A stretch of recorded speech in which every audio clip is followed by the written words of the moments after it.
following is a production of DallasCowboys.com and the Dallas Cowboys Football Club. How about them Cowboys?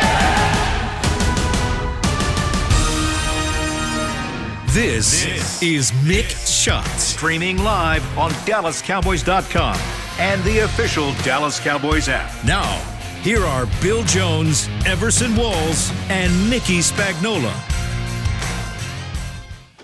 And it is a Monday here at the Star in Frisco, and we're almost all the way through week one of the National Football League season. Just one more game to go tonight in Vegas as the Raiders take on the Ravens.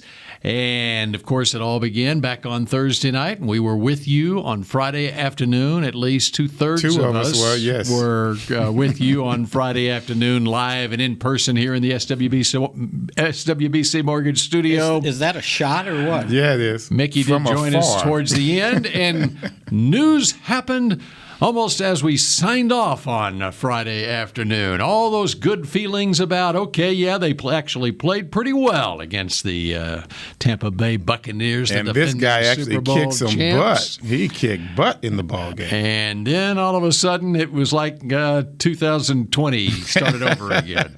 A little bit of a gut. Like the OTAs, right? We lost gut McCoy. punch. A gut punch, right? Yeah. Yep. And not to start on some news we didn't care to hear on Friday afternoon. Let's start with this instead. Everson, how was your weekend? My weekend was great, William. I appreciate you asking. Grambling lost, so that's not a good thing. Oh, that's not a good thing. No, it's not. Lost to Southern Miss. They got shut out. But this was that week for those Power Fives versus the little bitty guys. You know what I mean? This is when the bullies beat up on the little bitty guys this past weekend. That's my team played Western Carolina. Oh, wow. Yeah. That's what everybody should have done. That was like a giant versus a mouse, right? Yeah. Kentucky played one of those little teams, too. They did. Yeah. Real but fun. Mickey, who'd your alma mater play?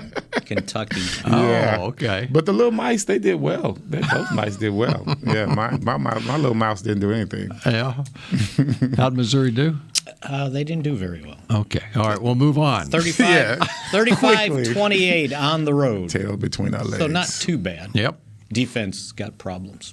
Okay. Hey, I still feel if Aaron Rodgers can lose the way he did, then I feel pretty good about Grambling State University. So you have a 50-year anniversary game this weekend. That's right. Nebraska comes to Norman, the 50-year anniversary of the game of the century, which was the greatest game ever played, even though my team lost 35-31. You know what? That is, when I was a kid, that is when I realized that, you know what, you can actually enjoy a football game and your team doesn't win. And it was kind of like what happened with the Cowboys the other night, playing against Tampa Bay, a game that went right down to the wire.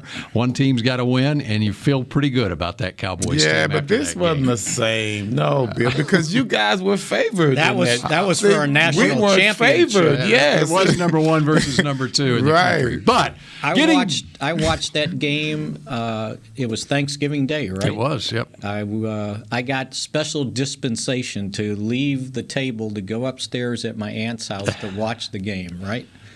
I was the only one. And then my uncles came up because they said, well, Mickey shouldn't sit up there and watch it by himself. They came up there to fall asleep. I thought they came up there to have a little drink or something, right? And if not for a clipping penalty that wasn't called on Johnny Rodgers' punt return, it would have been a different verdict. Hey, man, don't sully that punt return. Come on now. I'm an Oklahoma fan, too. You can't sully that punt return. I'm sorry. Were you old enough to watch the game? Yeah. Okay. I watched the game. I would watch that game. Yeah. That was an amazing game. And an amazing punt return. So let's just... That one and the big shootout, 1969, Texas and Arkansas. And we had a reprisal of that game, although it went the other way this time. A little bit. Yes. All right. We move on now to... the sad news. Yes. So...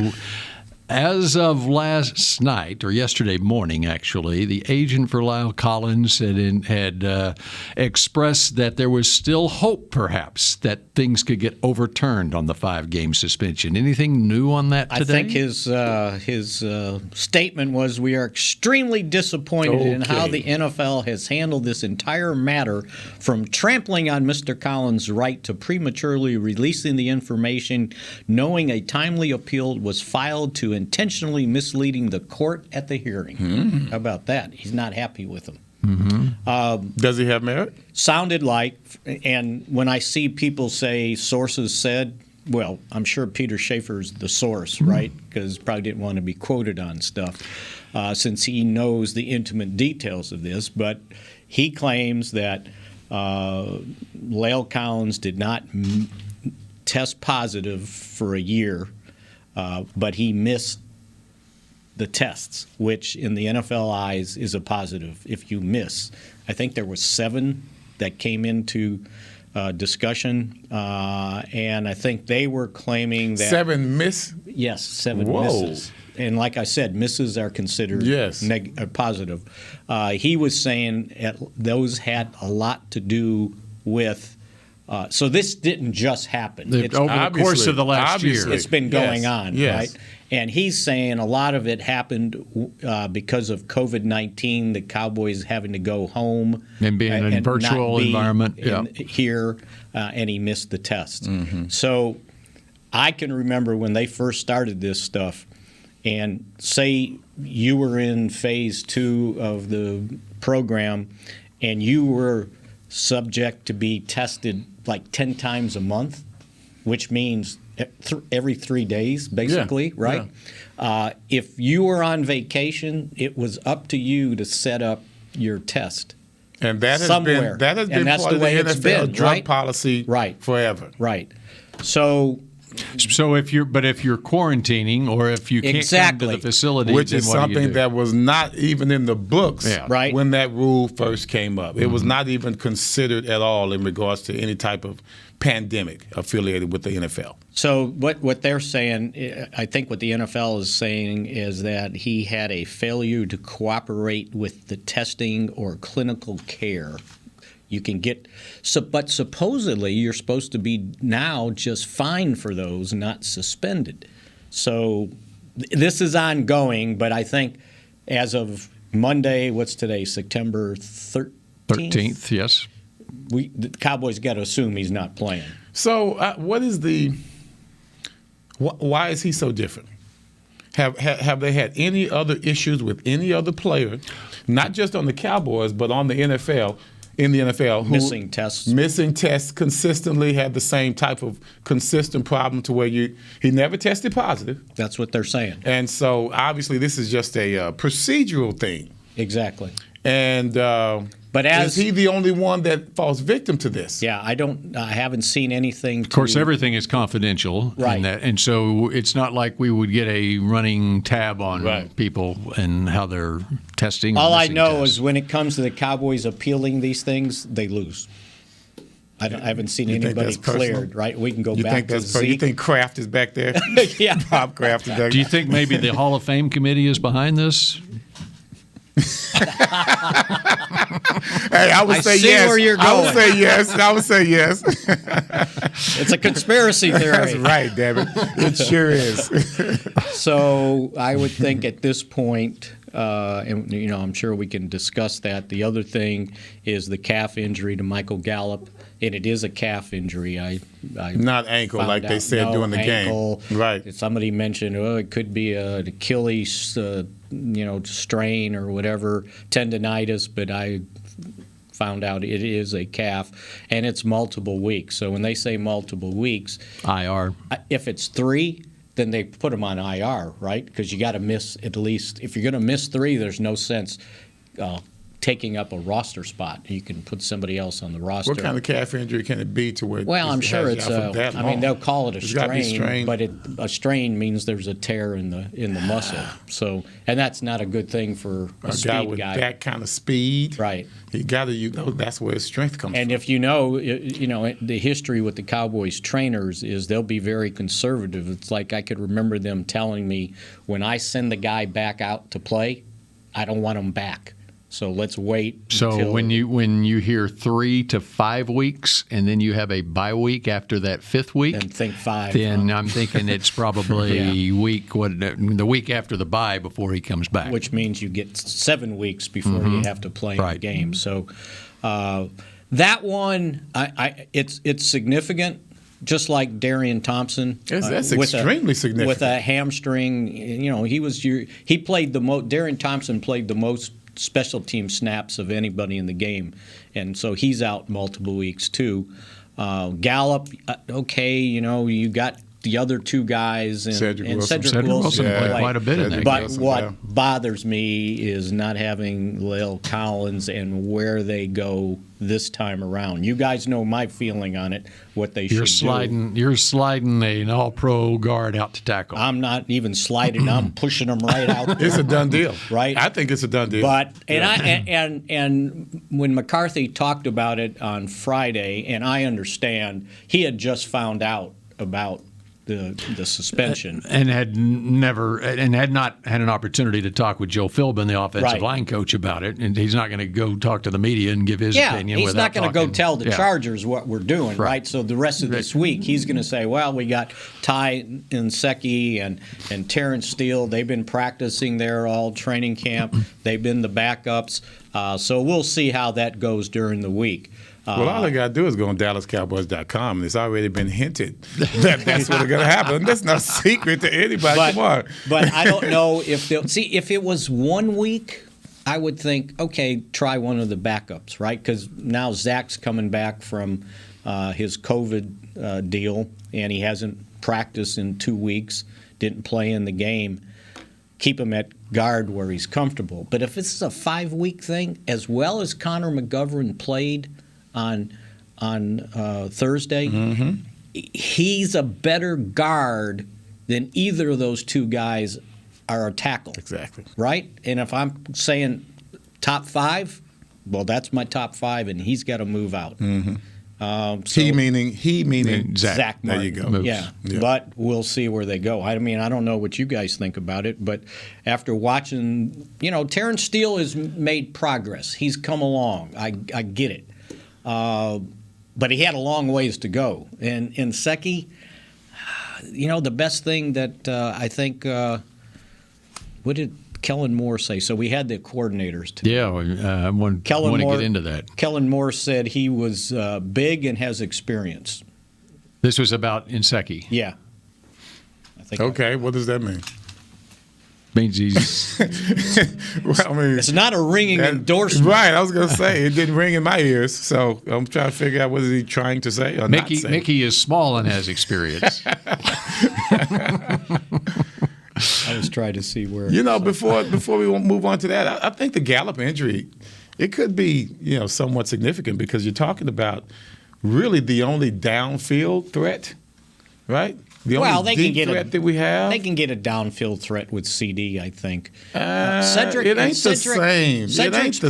Cedric's pretty fast. Now this kid I goes get it. up and They gets are pretty the ball. Yes, right? that's what I mean. They are pretty fast, but Gallup knows how to go deep, and he has been proven to go deep. We haven't really seen that from anyone else, unless it's an audible off of a press on the line of scrimmage. I'm talking about down the field, the way he jammed up Jalen Ramsey when he did the flop move. You don't find many of them on our team with outright speed down the field. Kind of like what the Chargers have, what the Cowboys are going to be facing. This would be like, in a way, as far as your deep threat, the Chargers losing Jalen Guyton, who has been a guy. Now, Gallup is a lot better, more accomplished than Guyton, but Guyton provides that threat for the Chargers offense.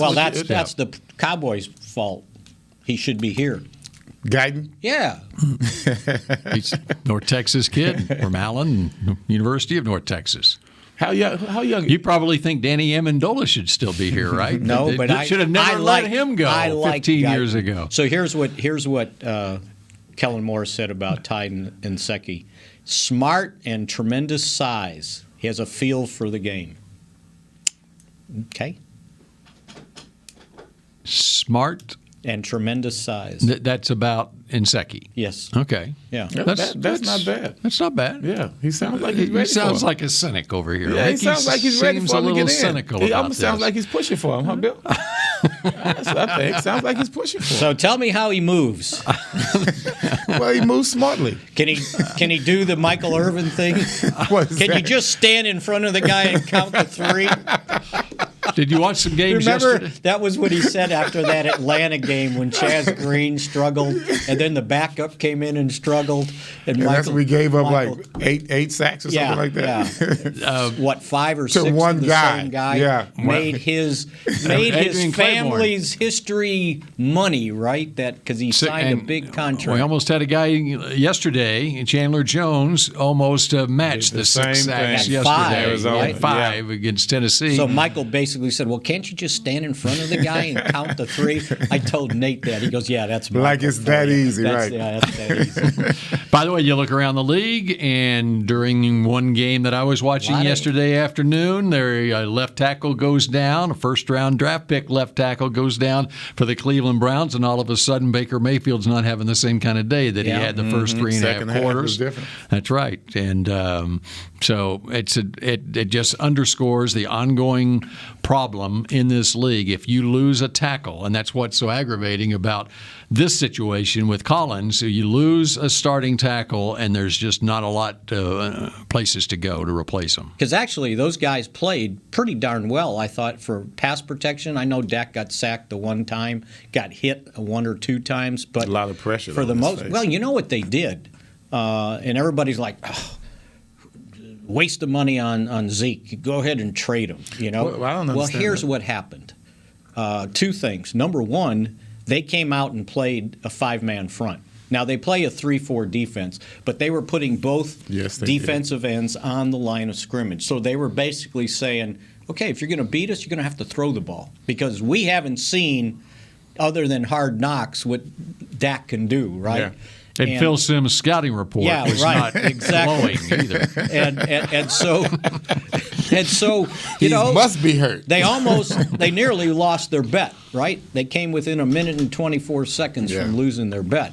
So and then today, Kellen Moore pointed out that they had 28 run plays called, and 12 times. Because of their formation, Dak checked out of them and threw a pass, and he said they averaged 4.8 yards on those 12 plays. So that was almost like a run, basically. And it was probably something real short. And still very effective. Right? Yeah. And try to move the chains. That's right. Get first downs. Keep TB off the field. Which is what we did for the most part. They did, because he only ended up throwing 50 passes, right? So anyway. And Brady had to do the same thing on the other side. Right. We forced him to do the same thing. Well, and Brady's done that throughout his career. I mean, his short passing game, that's like been a run game for the Patriots. It's just a long handoff. That's what they call a long to James White back in. And he just sees things so well. Was it the touchdown pass to Gronkowski? The one that they blitzed? Yeah. They blitzed Donovan Wilson. So Dan Quinn talked about it. They asked him about that, what was supposed to happen. And he kind of said this, and then he said, and it shouldn't have been called. Meaning I shouldn't have called the blitz at that time because he read the blitz perfectly. And then they were caught with a defensive end trying to cover Gronkowski. It's a mismatch. Was that the one with Basham? No, it was DeMarcus Lawrence. Lex Lawrence. It was D-Law twice. All of a sudden, D-Law is in Anthony Brown trail technique with Gronk going to from the outside. Not inside. He's outside. Which was another good point he made on the 47-yard touchdown pass to Antonio Brown. You know, and everybody's going to blame Anthony Brown. And we should. You're going to take him out. He said he was in trail coverage. The safety was supposed to be over the top. Tripped. But the other safety. He tripped. No. The other safety tripped, and the safety that was supposed to be over the top was covering for the guy that tripped and fell and left Anthony Brown hung out to dry. You can't do that. Well, that's what happened. Go ask Vince Albritton. And right? you can't trip. Yeah, you can't. Yeah, go ask Vince Albritton. You can't trip, and you got to have a deep. Yeah, you got to be deep. So that's what happened on that play. So that was good clarification because I think everybody was ready. Are you gonna bench Anthony Brown? Well, who are you gonna put in there? Kelvin Joseph is on IR. Nashawn Wright not quite ready yet. I don't know who they thought they were going to put out there. Would he be the next choice? I'm sure Kelvin Joseph would have, but he's not ready. No, I'm saying considering Sean Wright. No, Sean. Would he be the next choice? Well, that or they got to move Maurice Kennedy outside and keep Jordan Lewis in the slot. I think that's a natural overreaction. At least, Kennedy. To answer your question, Kennedy and Lewis obviously have experience in that situation against Brady. Okay, you don't want to stick a rookie third-round draft pick who everyone said was supposed to be right at him. He's going right at him. Supposed to be a sixth-round draft pick according to all the so-called experts. I think he's proven that it wasn't that. It obviously. What we saw there is a lot of potential there, but the key word is potential. Brady would eat him up. He would definitely target him. It would be Kennedy or Lewis. Yeah, you don't want Lewis on the outside. Right. And Kennedy, we just still haven't seen it on the outside. But he's been in the league for 5 years. So yeah, at least he's got some experience, right? There was another thing he pointed out. I wanted. This is Quinn. Oh, it skipped my.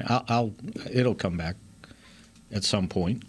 We were talking about. Oh, I know. He did mention that at some point in the game, they did start having Trayvon Diggs follow.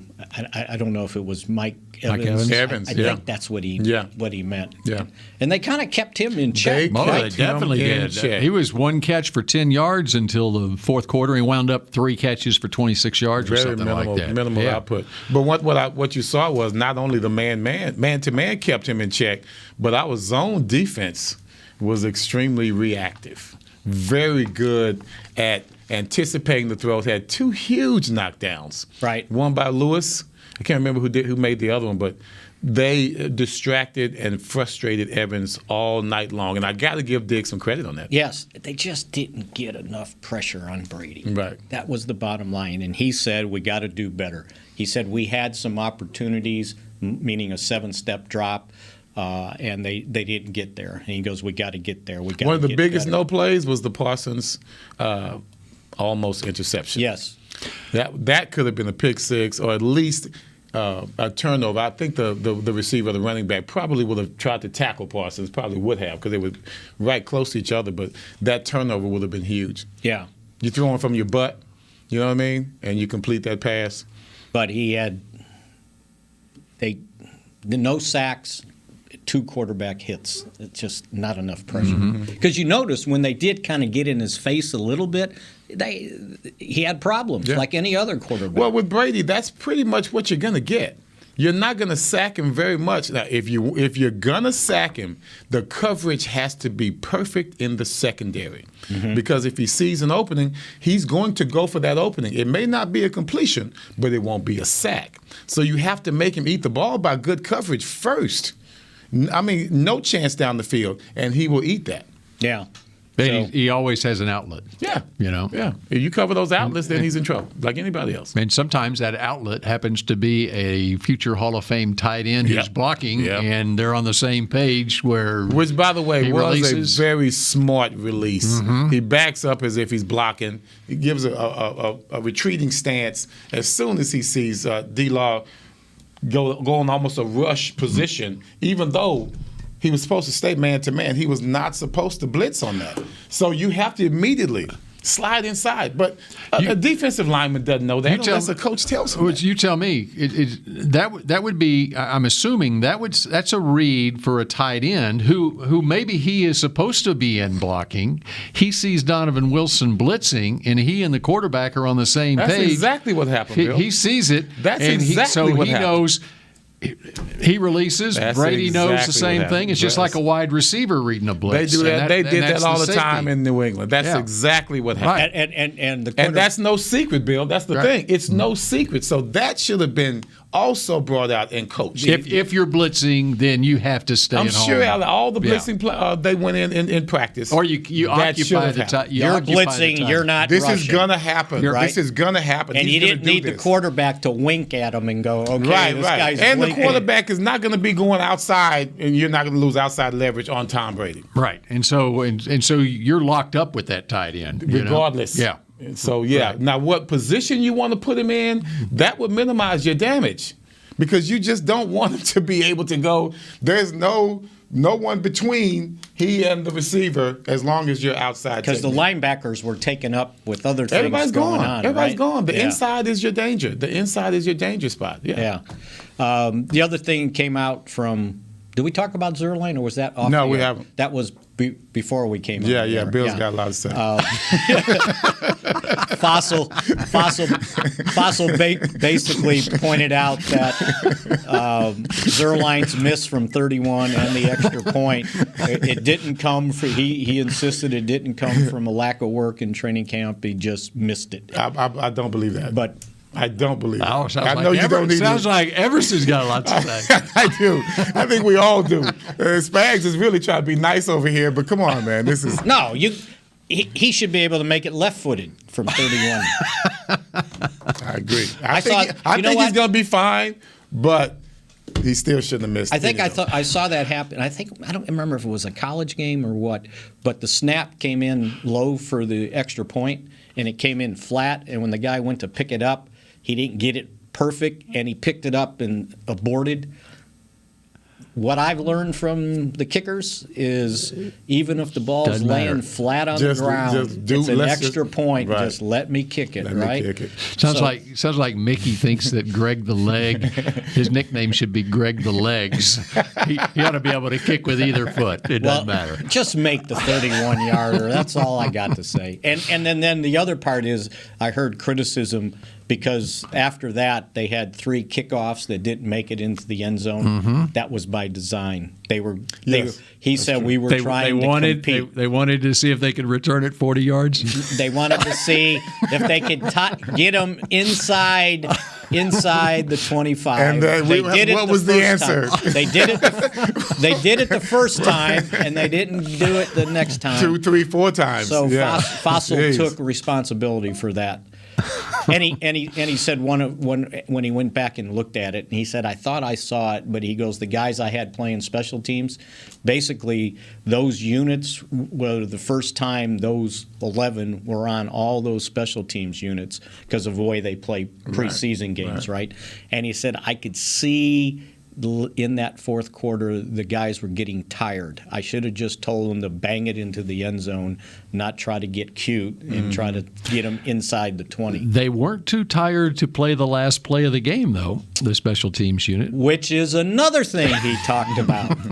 He said he's carried that card for that play for like 4 or 5 years to a game, and he's never had to use it. He said, but it just so happened that on Wednesday, they actually practiced 2 plays, and he goes, And they broke it for a touchdown. and that one came up. He goes, and we actually worked on it on our walkthrough in the ballroom on Thursday. He said, all the years that I've had that, it never came up, and this was the first time. So what he did was they basically put the punt return team out there. So all the guys that would be on punt return were out on that play, and the first guy, Pollard, was supposed to at least get, what did he say, to 20 yards get upfield, 20 yards 15, upfield, 20. 15, 20, and then pitch it back and then start the little deal going. And he said, I think they ruled him down, like he didn't pitch it soon enough. It was supposed to go to Cedric Wilson, and then he was supposed to go. Well, it wound up a fumble, basically. Yeah, basically. Most of them do. Right, and yeah. because Or a it's- forward pass. Yeah, most of them do. But even if it goes backwards, but if it's deemed a fumble and it's recovered by the offensive player, it can only be recovered by the guy that fumbled it, right. that fumbled it. And so it has to be a And he said the other objective in it, he goes, you never know when you start doing that, you get a penalty, maybe a face mask or would be something, and you get an untimed play after it, and maybe you can get it to the 50-yard line. That is why. Try a field That goal. is why I was yelling at the TV When they in tried the press the box 60-yarder. saying you got to throw it downfield and hope for a pass interference penalty. Yeah. But to that point, yes, you can go 20 yards. Pollard could go down 20 yards downfield, and if someone on the other team is dumb enough to grab his face mask, then you get an extra 15 yards, and then you're in field goal range and get Right. the untimed down. So it's the same principle. Because how often do you ever see them call pass interference on a Hail Mary? Yeah. I think Also, the big guys- question is, why didn't they throw the Hail Mary? Yeah. No, but you have to be careful on that field goal because if he returns that, you got issues. Well, I was going to say New England. Oh, you're talking about the 60-yarder at the end of the half. Tampa Bay almost had issues when they tried theirs. Ooh, yeah. Right? Well, that was an interception. Because you know what? Yeah, it ended up being an interception. But I'll tell you what, if he had slowed down just a little bit. One block. Out of that. No, that was the blocker ahead of him. Didn't get it. Went forward. He should have looked to the side, to his right. That's where the big offensive lineman came from. But the clump came. Yeah. And he got tripped. Yeah. Basically. Well, but just think, when that started off and you're looking and you're going, It was very heads up. It was very look heads out, up. Because the only guys back there are the big old very heads offensive up. That was linemen. very heads up. Mick, I love that. I love the attitude in that play. Mickey, you've done a horrible job keeping up with the clock on this show. We're way past. You're in charge. So, Are we supposed to take a break? we were about 15 minutes ago. And so here's a break, and we'll be back with much more from Mickey in a moment. Honey, big news. Gary, are you okay? Oh, I'm not Gary anymore. I'm Jackie Flash. What? See, I want the latest smartphone, but the best deals are only for new customers. So, to get a new customer deal, I changed my name to Jackie Flash. Okay, but the best smartphone deals at AT&T are for everyone, new and existing customers. That's huge. Then guess who's getting a deal? Is it Jackie Flash? Jackie Flash. It's not complicated. At AT&T, our best smartphone deals are for everyone. Restrictions apply. Visit att.com for details. The Cowboys way, where 16 Hall of Famers and 5 championships shows us what success looks like. Where turkey is always the second best part of Thanksgiving Day. Where we are all defined by one single thing, the star. Where we as fans know it's our job to keep the tradition going. Bank of America is proud to be the official bank of the Dallas Cowboys and to support the quest of living life the Cowboys way. Copyright 2020, Bank of America Corporation. Hey, Cowboys fans, ready to spice up your next watch party? Bring Yo Quiero guacamole and be the game day hero. Yo Quiero means I want, and we know you want great, fresh-tasting, ready-to-serve guacamole for your home gating and tailgating events. Made with real avocados and the perfect blend of spices, it will be the star of any party. You can find us at your local Albertsons or Tom Thumb in the deli section. If you can't find it, talk to your store manager and tell them, Yo Quiero guacamole. It's game day. You know what that means. First, kebab prep. Steak, pepper, onion, steak, pepper, onion. Next, a counterclockwise lap around the room. Now the lucky grease-stained jersey goes on. And lastly, the dance. You know the one. This is a game day ritual no matter where you are. Whether you're traveling to the game or watching from your favorite vacation spot, book a place to stay on Hotels.com and keep the tradition alive and well. Hotels.com, proud partner of the Dallas Cowboys. Back to Mick Shots. Check out the new Miller Lighthouse located outside AT&T Stadium where Dallas Cowboys game day traditions are born. Enjoy yard games, Dallas Cowboys cheerleaders performances, beer gardens, and more. For more information, visit attstadium.com/Miller Lighthouse. Miller Lighthouse, your tailgate just got jealous. Is that what it said? That's what it says. That's pretty cool. You like that? I've been reading that for it 2 don't weeks. sound the same when you say he said I heard it. You said it's like drones, just but when he said it, like the inflection, just kind of got me, All right, it's time now for a Monday version of Mick Shots. So one of my takeaways from yesterday, after the Cowboys 31-29 loss, even let it finish,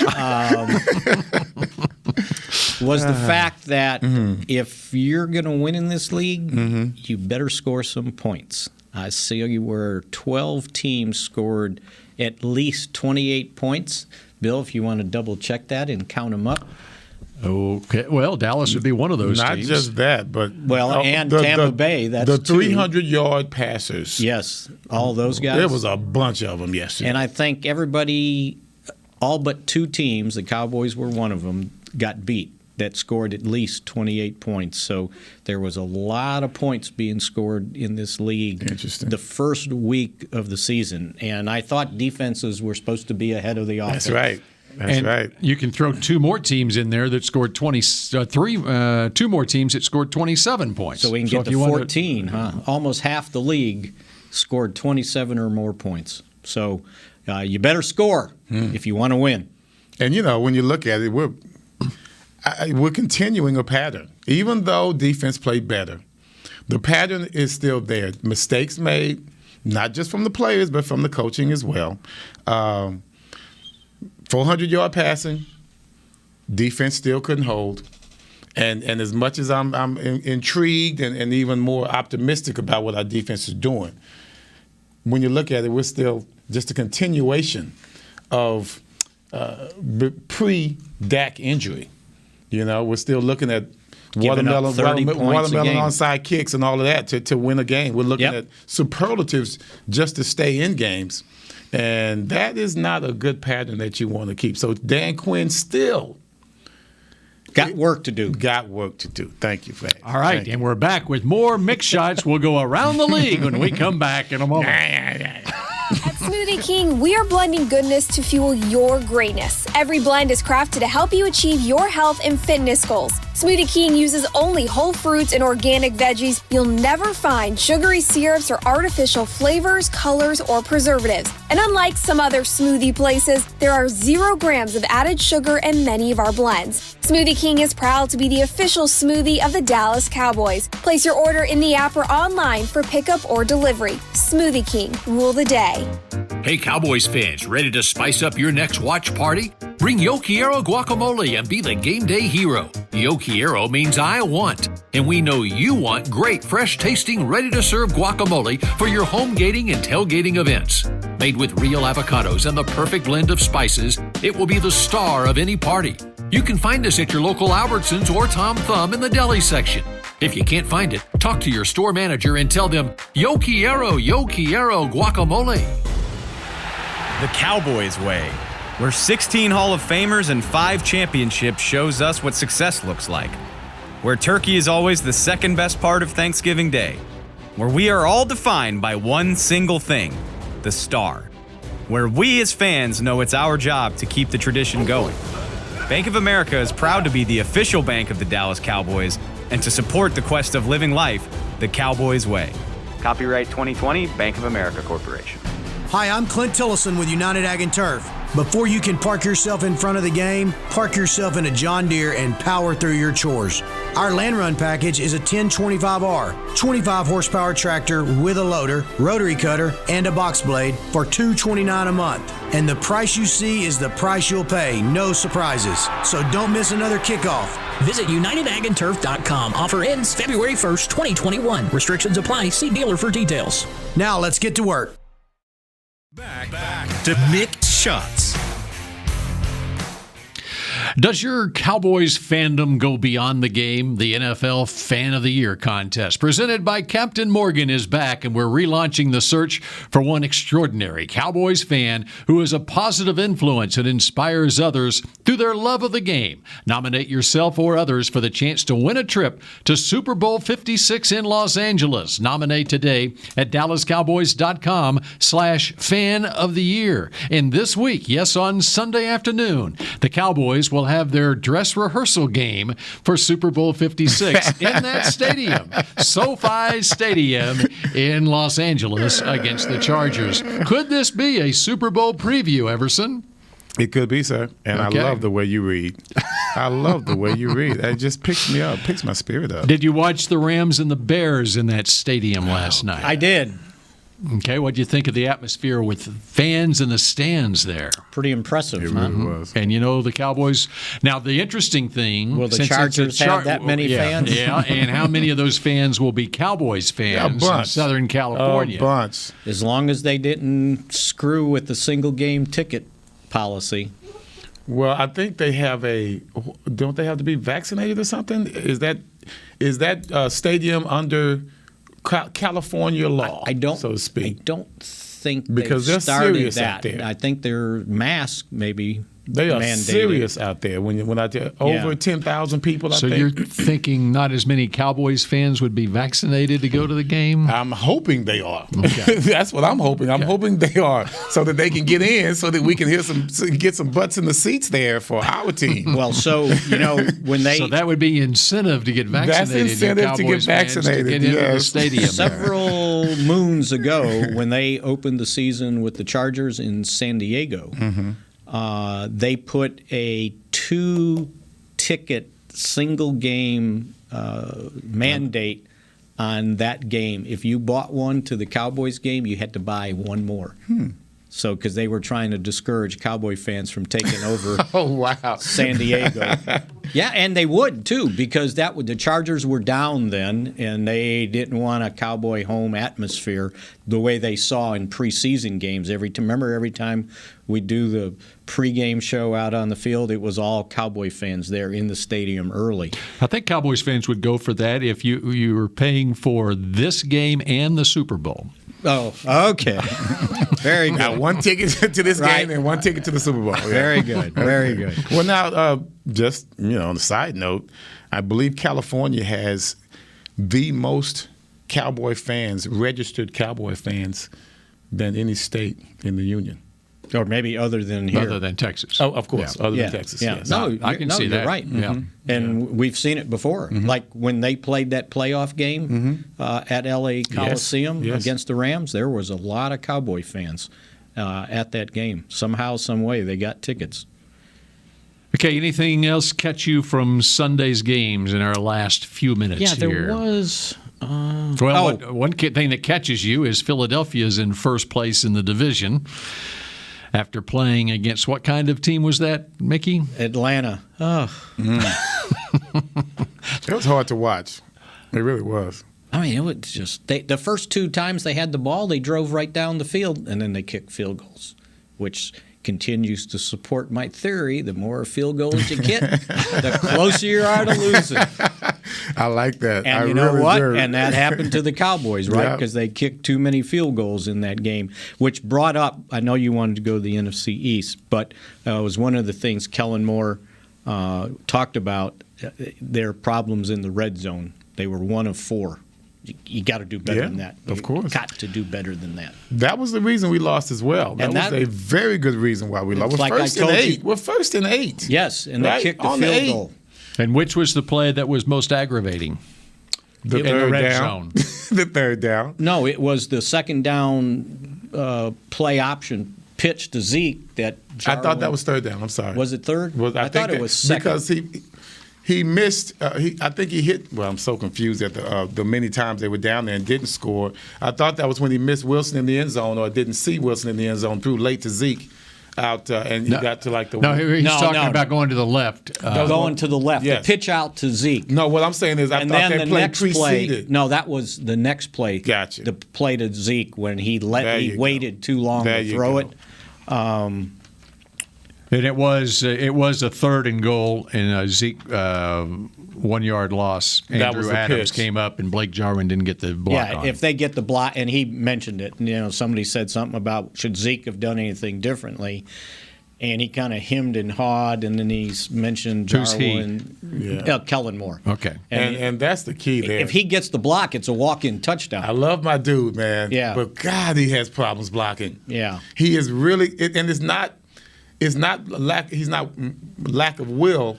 His footwork is just so bad. He gets beat immediately at the line of scrimmage.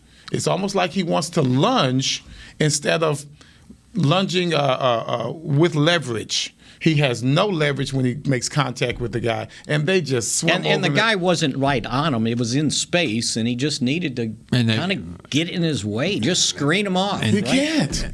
He never does. Even if and the safety got outside leverage on it, and even if he kicks him out to the sideline, let him go and out Zeke there. can cut up field, he was going to get to the end zone there. Yeah, he completely got on the other side. It was a bad as it happened sequence, right? As it happened, I thought, it almost appeared that he was afraid he was going to get a holding call, if he that's kind of how he blocks. He seems like he's afraid of getting a call every time. And a lot of times they will call that on an outside run, right. Where if you engage with it. And so you got to be assertive out there is what I understand.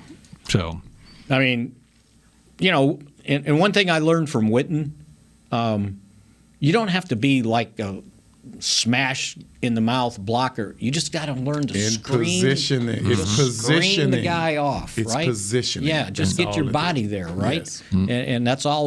And it's got to be strategic. So if you're going to get in his way, there's a certain way. Okay, if he goes this way, this is the best case scenario for us. This way, no, not so much. So you got to know that as a play before the play even starts.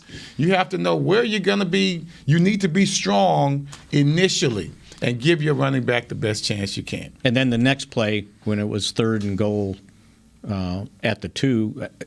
That was the third and goal. The play before that, he had Zeke, and he waited too long. He had Wilson. And then he had Wilson in the back. But he went to Zeke. Zeke probably would have been easier. And he caught the ball too close to the sideline. He couldn't get himself If he gets it to around. him right away and not wait on Wilson, that's a touchdown. They just got to be better in the red zone, and those were to execute. The play calls were good. Right? The play call on that pitch, I saw that, and I'm going, and then he didn't get the block. Just got to get the block. Yeah.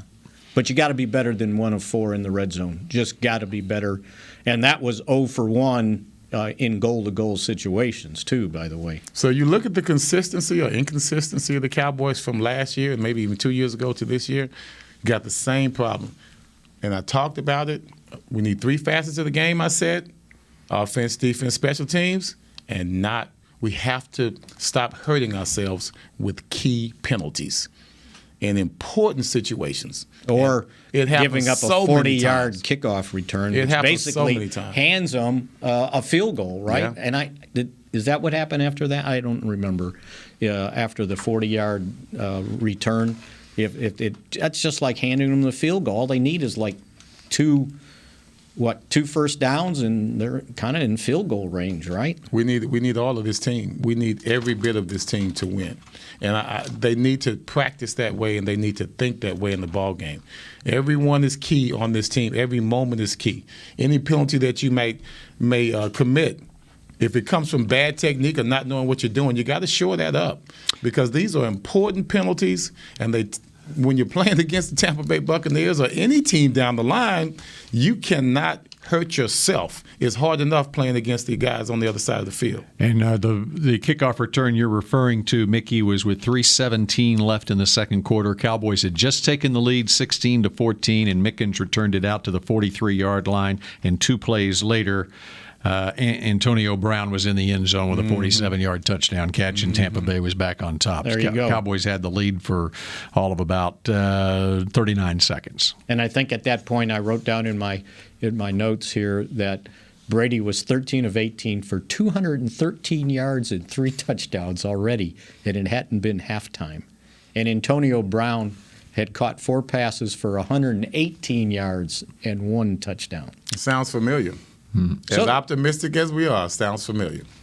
So it makes a difference who you're going up against, too, though. Obviously, Brady and Antonio Brown is also headed to the Hall of Fame. I mean, he is 1 season away. He's actually 2. I looked him up before the game, his numbers. He is 2 seasons away. If he stays healthy the next 2 years, from being a top 5 receiver all time in terms of number of catches. And it's a big question whether he stays.